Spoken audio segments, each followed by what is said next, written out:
দুই শিক্ষকের পদত্যাগের দাবিতে রাস্তা অবরোধ করে বিক্ষোভ করেছে সিদ্ধেশ্বরী বালিকা উচ্চ বিদ্যালয় শিক্ষার্থীরা। বৈষম্য বিরোধী ছাত্র আন্দোলনে অংশ নেয় নানা ধরনের হয়রানি, ইংলিশ ও বাংলা ভার্সনে বৈষম্য, অর্থ আত্মসাতের অভিযোগে তাদের পদত্যাগ দাবি করেন তারা।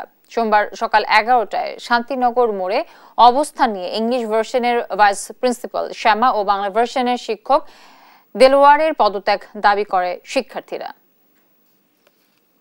টিচার্সরা বলছে বলে আছে, ওরা আমাদের গায়ে হাত তুলছে, আমাদের বিপক্ষে দেখেন কতগুলো মেয়ে দেখেন, ইংলিশ ভার্সন আটকে রাখছে, বাংলা ভার্সন আটকে রাখছে কেন? আমরা জবাব দেই, আমরা কাউকে জোরপূর্বক আনতেছি না, বলতে গেছি গায়ে হাত তুলছে, বাজারে গায়ে হাত তুলছে, মেয়েদের ধাক্কা দিচ্ছে। থাকতে থাকতে আমাদের সামনে প্রেস থাকতে থাকতে আমাদের সামনে সাইন করে তাদের পদত্যাগ করতে হবে। আমরা ওদের পদত্যাগ চাই। ওরা কোন সাহসে আমাদের রাস্তার মেয়ে বলে, কোন সাহসে আমাদের রাস্তার পোলাপান বলে, কোন সাথে রাইটে আমাদের রাস্তার মেয়ে বলে।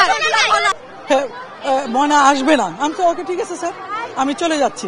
বলে তো আপনি যদি ওনাকে মাপ চান, উনি পায়ে ধরে মাপ চাইতেন, আমি নাম বলবো না, এরকম অনেক টিচারকে পায়ে ধরে, ময়নার পায়ে ধরে মাপ চাইতেন।